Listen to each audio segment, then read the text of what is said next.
There's never 2 years that are the same about our beach. It builds up, it drops down, it gets ledges. We've actually had it to where the people are pushed all the way up against the sand dunes. It's just it's an unpredictable thing. We really enjoy being waterfront and seeing how it changes, how we lose sand, how we gain sand. The bad part is, when the hurricanes come, we're going to be the ones that get the first hit. That's part of living on the beach. One thing people who live on the coast know is that the only constant is change. Waves and wind move sand around daily, and when a storm comes through, dramatic changes to the shape of the coast can happen overnight. The power of Mother Nature and what she can do to months and years of investment and movement in the power of the sea, combined with the power of a storm, is sheerly astonishing. And with a warming climate bringing rising seas and more severe storms, the dynamic beach becomes even more fragile and unpredictable. Sea level is rising at a rate that we can deal with. We could say that pretty definitively. We're dealing with it by nourishing beaches. On the marsh, we're adding plants. We could do seawalls. We could do all sorts of things that we haven't been doing, and they've been working to a certain degree. For a beach town like Emerald Isle, the toughest challenge is holding on to the beach that residents and tourists love. The solution? Feeding the beach.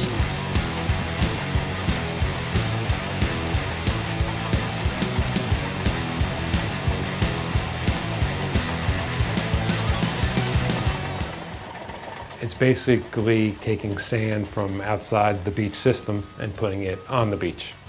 During beach nourishment, giant pumps siphon sand from offshore and discharge it onto the beach. But it turns out you can't just dump any sand on the beach.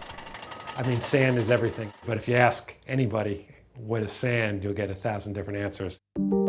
Sand is a very scientific term. It's any grain that's between 1/16 and 2 millimeters. And that's our kind of bread and butter. Now, if it's finer than sand, it has a very scientific term. It's called mud. If it's above sand, it's called gravel. You want to match the native beach sand. If you think about it, if you take a bucket of mud and throw it out, it's going to ooze all over the place. Well, you don't want the oozy stuff on the beach. And vice versa. If you take a bucket of rocks or gravel, it's going to be really steep. And once you find the right kind of sand, you can't just dump it and forget about it. Beaches are sculpted. We don't just throw the sand on the beach, right? We have to contour it. You don't want the next little storm to come and take away a bunch of fine-grained sand or mud that you put on the beach. Hurricane Florence took away the incipient dunes, or as I like to call them, baby dunes. So our job was to put back those baby dunes and then also provide the flat part of the beach and underwater part of the beach. So that point right there is right where the old vegetation meets the brand new vegetation. It looks kind of angular, just like out of the photo now, but in a year, the dune plants will start collecting the sand and you'll have this nice hummocky, almost wavy type of feel like you do in the native area. And I'll tell you another thing too, Mother Nature also, it likes this outer bar here. That's part of the beach system. We know that we're going to lose part of the towel space. We're going to lose that as it forms a new outer bar.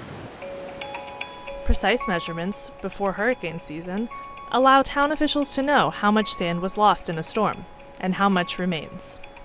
Beach nourishment begins when specific thresholds for sand loss are met. We went almost 30 years without having a major storm, if you will. And then all of a sudden the 90s came. Bertha and Fran, Bonnie in 98, then we had Dennis 1 and 2, it hit us twice. And then we had Floyd. So, with our eyeballs, we sort of saw what was happening, but we wanted to put, numbers on it to A, quantify it, and B, how are we going to, quote unquote, fix it.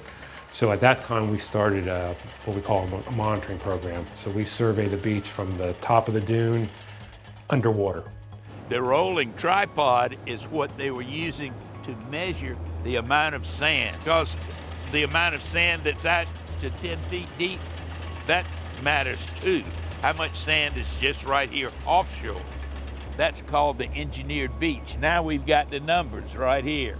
And as soon as a hurricane strikes, put that machine back and go again and say, we lost this much. The federal government will reimburse a community for sand lost during a specific storm.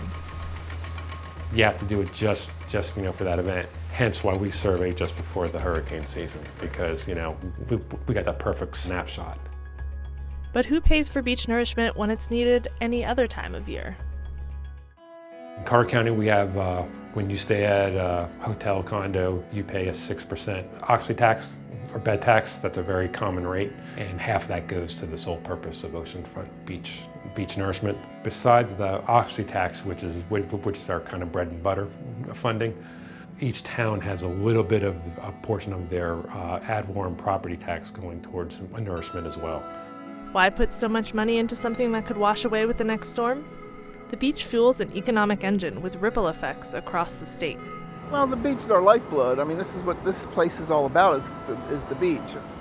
Tourism is one of the biggest industries in the state of North Carolina, and beaches are one of the biggest attractions.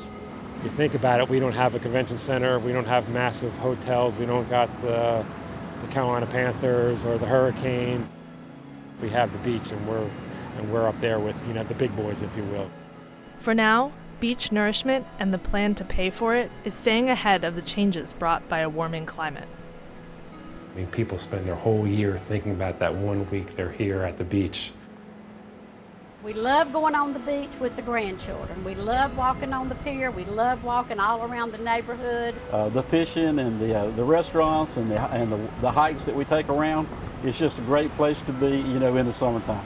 So from an economic feasibility perspective, unless there's an outlier in the future that we can't predict, an engineered beach for us at this point in time is strong. In the future, it looks even more prosperous. The question is, how long will beach nourishment be able to keep up with a more dynamic coast? And how long will we be able to afford it? We have to nourish every year, the same place, well then that's going to be sustainable. Nourish the same place every 3 to 5 to 7 years, we can do that.